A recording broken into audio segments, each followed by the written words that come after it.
নমস্কার। আজকে আমি তোমাদের খেলার ইতিহাস নিয়ে দু চারটে কথা বলবো। আগের দিন পড়েছিলাম সামাজিক ইতিহাস, বা বলা হয়েছিল নতুন সামাজিক ইতিহাস। আজকে বলবো খেলার ইতিহাস। খেলাধুলা আমাদের জীবনে কতটা গুরুত্বপূর্ণ সেটা আমরা জানি, অর্থাৎ খেলাধুলার গুরুত্ব নিয়ে আমরা আগেও কিন্তু পড়াশোনা করেছি বা বিভিন্ন বাংলায় প্রবন্ধ লিখেছি। এবার সেই খেলাধুলা কিভাবে ইতিহাসের অঙ্গ হয়ে গেল সেটা একটু বোঝার চেষ্টা করব। কোনো অঞ্চলের খেলাধুলার মাধ্যমে আমরা বুঝতে পারি সেই অঞ্চলের মানুষজনের শারীরিক গঠন কীরকম হবে। এবং খেলাধুলা সবসময় যদি বইয়ের মধ্যেই আমরা পড়ে থাকি, খেলাধুলা না করি, তাহলে আমাদের মানসিক বিকাশ কিন্তু হয় না, তাই তো? স্বামী বিবেকানন্দ এক সময় বলেছিলেন, গীতা পাঠের থেকে ফুটবল খেলা তার কাছে বেশি প্রিয়। তিনি সেই নির্দেশ দিয়েছিলেন, অর্থাৎ ঘরের মধ্যে নিজেকে বেঁধে রাখার থেকে সকলের সঙ্গে মেলামেশা করা, সকলের সঙ্গে বার্তালাপ করা, সকলের সঙ্গে কিভাবে তোমার ম্যাচ হচ্ছে প্রত্যেকের সঙ্গে সেটা বোঝা, এই সবের কিন্তু মাধ্যম হচ্ছে খেলাধুলা, তাই তো? কারণ খেলাধুলা করলে কি হবে, খেলাধুলা একা একা হয় না, অনেকের সঙ্গে মিলেমিশে খেলতে হয়। তাই সবার সঙ্গে মিলেমিশে খেলতে গেলে আমরা বুঝতে পারবো যে আমরা সকলের সঙ্গে কিভাবে মেলামেশা করতে পারছি, বা আন্ডারস্ট্যান্ডিং যেটাকে বলে, বোঝাপড়া, সকলের সঙ্গে বোঝাপড়াটা স্মুথ হয়। আমরা অন্য সবাইকে বোঝার একটা ক্ষমতা অর্জন করি ছোট থেকেই। তো এটা হচ্ছে খেলাধুলা আমাদেরকে আরও বেশি সামাজিক করে তোলে, আরও বেশি আমাদের মস্তিষ্ককে পরিষ্কার করে, এবং তার ফলে আমাদের চারিত্রিক গঠন অন্যরকম হয়, ভালো হয়, এবং একই সাথে হচ্ছে আমাদের শরীরের যে ফিটনেস যেটাকে আমরা বলি, অর্থাৎ শরীরের সক্ষমতা, এটা বৃদ্ধি পায়। খেলাধুলার মধ্যে দৌড়াদৌড়ি রয়েছে, লাফালাফি রয়েছে, কুস্তির যে খেলা, সেই কুস্তি খেলা একটা সময় খুব জনপ্রিয় ছিল, বিশেষ করে আমাদের এই ভারতবর্ষে ভীষণ জনপ্রিয় একটি খেলা ছিল কুস্তি। এখনও আছে কিছু কিছু জায়গায়, কিন্তু সর্বক্ষেত্রে সেটা নয়।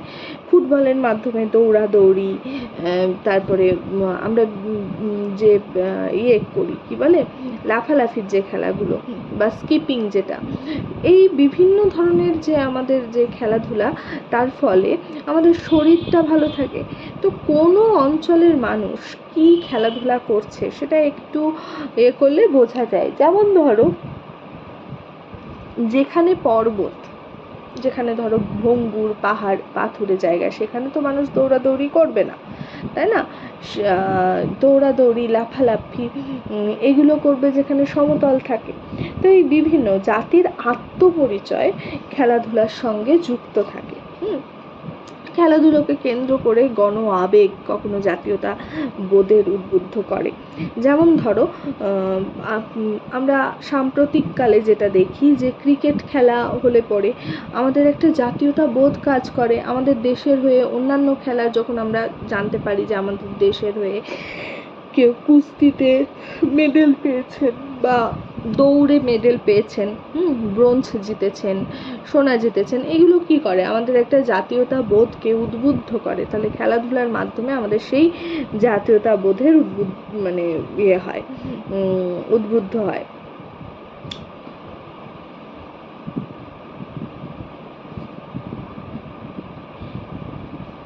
এই খেলাধুলার ইতিহাসটা আমাদের দেশে বহু প্রাচীনকাল থেকেই কিন্তু চলে আসছে। বিপ্লবীরা স্বাধীনতা সংগ্রামে সময় যে গুপ্ত সমিতিগুলো ছিল, সেই গুপ্ত সমিতির বিপ্লবীরা যেমন লাঠি খেলা, শরীরচর্চা, কুস্তি প্রভৃতি খেলা কিন্তু নিজেদের শরীরচর্চার মধ্যে নিয়মিতভাবে এই খেলাগুলো তারা করতেন, এবং তার ফলে তাদের শরীর চর্চাটা বজায় থাকতো, যার ফলে তাদের শরীরে তারা খুব সবল হতেন। 1911 সালে একটা ঘটনা ঘটেছিল। তখন IFA শিল্ড ফুটবল ফাইনালে ব্রিটিশ দলের সঙ্গে ইস্ট শায়ারকে হারিয়ে চ্যাম্পিয়ন হয়েছিল 11 জন বাঙালিদের গঠিত মোহনবাগান দল।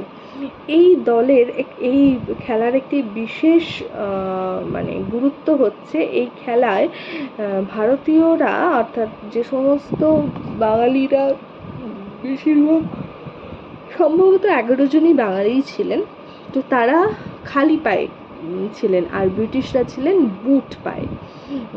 এবং ব্রিটিশরা কিছুটা হেয় করা এগুলো তো ছিল, হেয় করতেন ভারতীয়দের। তো সেটার ফলে যখন ব্রিটিশরা হেরে যায় খেলায় এবং মোহনবাগান দলটি জেতে, তখন এটা কিন্তু একটা জাতীয়তাবোধের জন্ম দেয়। প্রথম তাদের মধ্যে অনুভূতি হয় যে আমরা তাদেরকে হারিয়েছি, আমরা একটা জায়গায় তাদেরকে এবং তখন যেহেতু স্বাধীনতা সংগ্রামের একটা পর্যায়ে চলছে, বিভিন্ন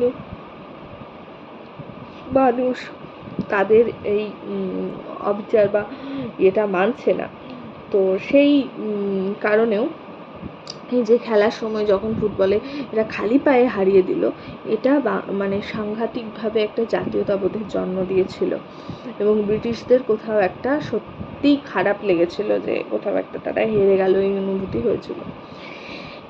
1792 খ্রিস্টাব্দে কলকাতায় ক্রিকেট ক্লাব গঠিত হয় এবং তখন প্রথম ভারতীয় হিসেবে রণজিৎ সিংজি ইংল্যান্ড দলের হয়ে টেস্ট ক্রিকেট খেলেন। ক্রিকেট খেলাটা আমরা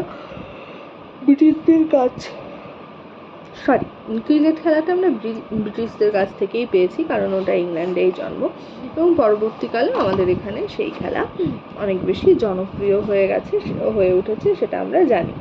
এই খেলার ইতিহাস নিয়ে নানান বই লিখেছেন।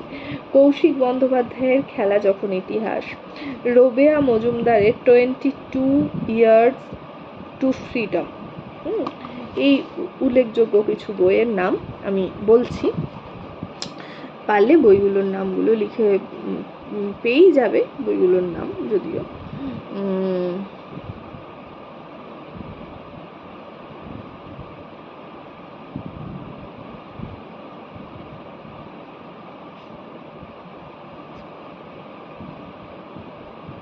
এই যে 1911 খ্রিস্টাব্দে বাংলাদেশ বাঙালিরা ব্রিটিশদের হারায়, এই এটা বঙ্গভঙ্গের বিরুদ্ধেও একটা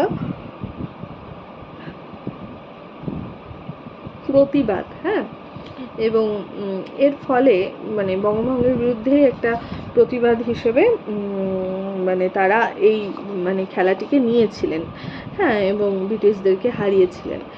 এই ঘটনাটা এতটাই জাতীয়তাবোধের জন্ম দিয়েছিল এবং এই ঘটনাটি এমন একটি স্ফুলিঙ্গ হয়েছিল যে ব্রিটিশরা এটা বুঝতে পেরেছিলেন যে কলকাতা যেহেতু ব্রিটিশদের রাজধানী ছিল, এখানে আর রাজধানী রাখা যাবে না, এবং তারা কিন্তু তারপরেই রাজধানী স্থানান্তরিত করেন।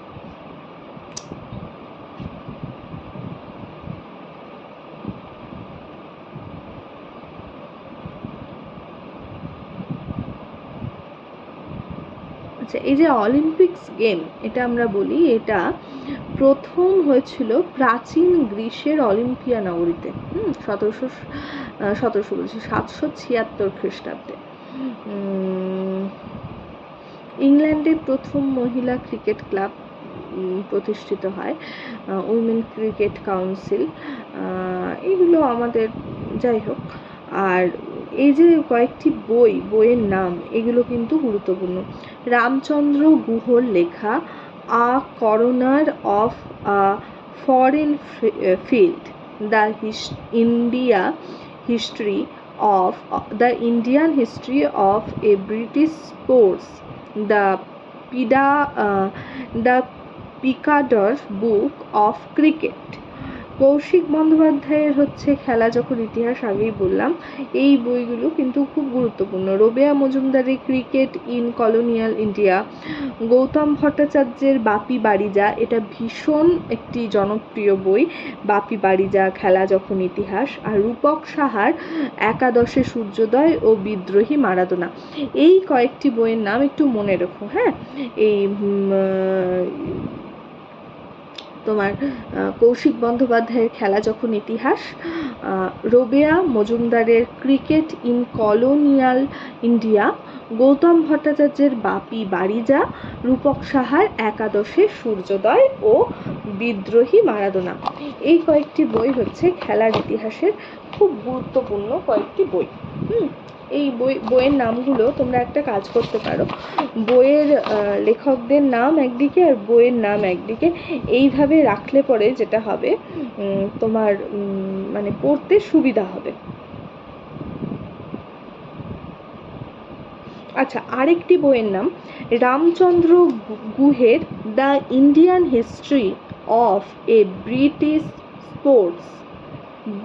আবার বলছি, Ramachandra Guha the Indian history of a British sports, এটা একটি গুরুত্বপূর্ণ বই। Mihir Bose the spirit of the games, Mihir Bose the spirit of the games. Ashis Nandy the destiny of games, Ashis Nandy the destiny of games.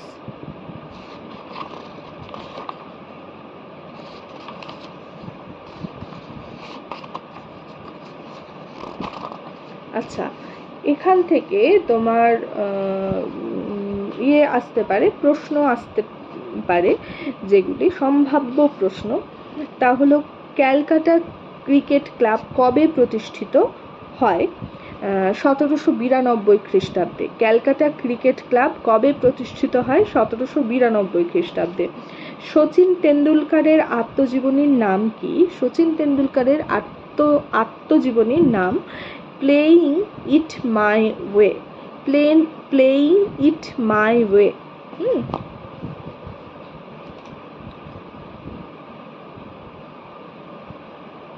পরাধীন ভারতের একটি ফুটবল ক্লাবের নাম, পরাধীন ভারতের একটি ফুটবল ক্লাবের নাম মোহনবাগান অ্যাথলেটিক ক্লাব। মোহনবাগান এই অ্যাথলেটিক ক্লাব কবে প্রতিষ্ঠিত হয়েছিল? 1889 খ্রিস্টাব্দে। ইস্টবেঙ্গল প্রতিষ্ঠা হয় অনেক পরে, 1920। মোহনবাগান হয় 1889, ইস্টবেঙ্গল হয় 1920। আর মোহনবাগান ক্লাব কবে IFA সিল্ড প্রথম জয়লাভ করে? এটা খুব গুরুত্বপূর্ণ, 1911। এটা গুরুত্বপূর্ণ কেন? এটার পরেই ব্রিটিশ সরকার যেন বুঝতে পারে যে এখানে আর রাজধানী রাখা যাবে না, এখান থেকে রাজধানীটাকে স্থানান্তরিত করা হবে এবং বঙ্গভঙ্গ রদ হয়। আচ্ছা,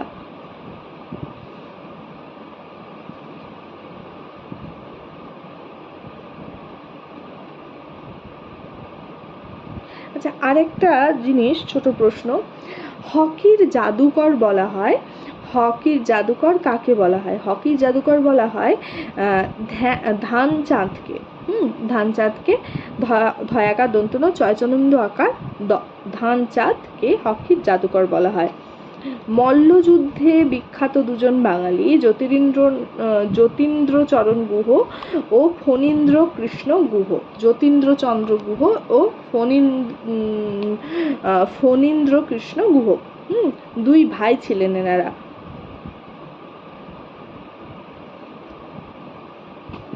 খেলার ইতিহাস চর্চা কবে থেকে শুরু হয়? ইউরোপে খেলার ইতিহাস চর্চা 1970 থেকে শুরু হয়। ঠিক আছে। কবে প্রথম ক্রিকেট খেলার সূচনা হয়? 1709 খ্রিস্টাব্দে প্রথম ক্রিকেট খেলার সূচনা হয় ইংল্যান্ডের সারেতে, দন্তস্বরাকার রয়েকার, সারেতে প্রথম ক্রিকেট খেলা শুরু হয় 1709 খ্রিস্টাব্দে। ভারতে কবে প্রথম ক্রিকেট খেলার সূচনা হয়? ভারতে প্রথম ক্রিকেট খেলার সূচনা হয় 1721 খ্রিস্টাব্দে। কোথায় হয়েছিল? 1721 খ্রিস্টাব্দে গুজরাটের ক্যাম্বেতে কিছু ইংরেজ নাবিক প্রথম ক্রিকেট খেলে।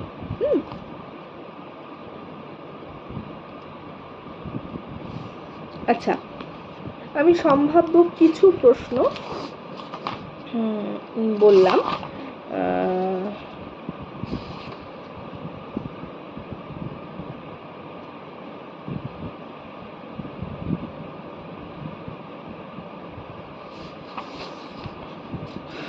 আচ্ছা,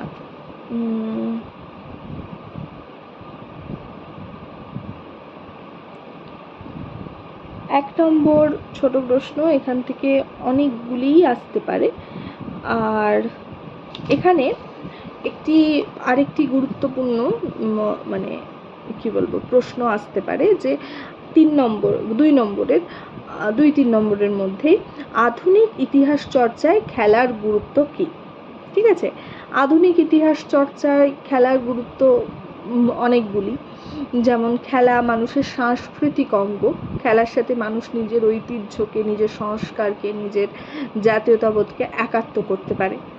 আবার খেলার ইতিহাস চর্চার মাধ্যমে আমরা কোনো একটি জায়গার, কোনো একটি প্রাদেশিকতার যে স্বরূপ দেখতে পাই, খেলার সেটাও খেলা মানে খেলা, সেই জন্যও খেলার ইতিহাস চর্চায় একটি গুরুত্বপূর্ণ ভূমিকা। কোন দেশের কোন অঞ্চলের মানুষ কোন খেলাটি খেলছে এবং তার সাথে তার ভূপ্রকৃতি, তার ইতিহাসকে মেলানো যায়, হ্যাঁ, তার পরিবেশকে মেলানো যায়। এবং আরেকটি বিষয়, কোনো খেলায় যত মহিলারা যোগ দেবে, কোনো অঞ্চলের খেলাতে কোন দেশের মানে ধরো আমরা বলছি যে কোন দেশে মহিলারা কোন কোন খেলাতে অংশ নিচ্ছে, তাতে আমরা মহিলাদের দিকটিও, খেলায় মহিলাদের অংশগ্রহণের ফলে সেই সমাজ কতটা এগোচ্ছে বা সেই সমাজের আসল স্বরূপ সেটা আমরা বুঝতে পারি।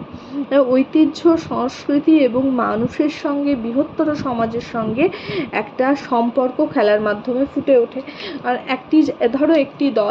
একটি খেলার দল, সেটা ফুটবল খেলা হোক, কুস্তি হোক, যাই হোক, একটি দল একটি জায়গা থেকে আরেকটি জায়গায় যাচ্ছে তখন দুটি জায়গার মধ্যে তখন তাদের যে আলাপচারিতা হচ্ছে, বার্তালাপ হচ্ছে, তাতে কি হচ্ছে, সে একটি বৃহত্তর জায়গায় মিশতে পারছে, তার সামগ্রিক উন্নতি ঘটছে।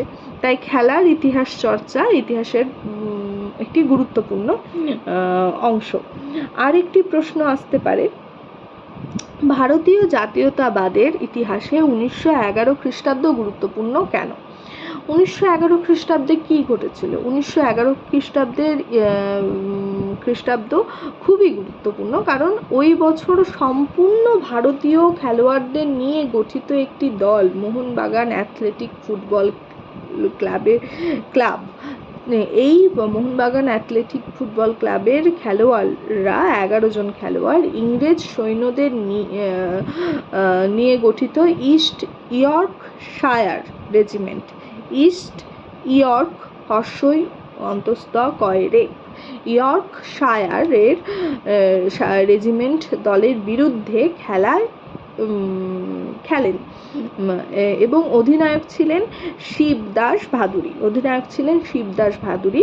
তার নেতৃত্বে এই 11 জন ভারতীয় খেলোয়াড় খালি পায়ে খেলে ব্রিটিশ ইস্ট ইয়র্কশায়ার রেজিমেন্ট দলকে পরাজিত করে সাফল্য অর্জন করেন এবং এই মোহনবাগান দলের এই সাফল্য ভারতীয় জাতীয়তাবাদ জাগরণের একটি অনুঘটকের কাজ করে। ভারতীয় জাতীয়তাবাদী যারা ছিলেন তারা এটিকে নিজেদের এক সাফল্যেরও অঙ্গ মনে করেছিলেন এবং সেই সাথে ব্রিটিশরা বুঝতে পেরেছিল যে ভারতীয়দের মধ্যে খেলার মাধ্যমে একটা সাংঘাতিক জাতীয়তাবোধ তাদের মধ্যে লুপ্ত আছে, যেটা তারা সবসময় প্রকাশ করে না বটে, কিন্তু এদেরকে বাগে আনা একটু মুশকিল। আচ্ছা, এটা। আর 4 নম্বরের প্রশ্ন আসতে পারে যে খেলাধুলার ইতিহাস চর্চা বলতে কি বোঝো?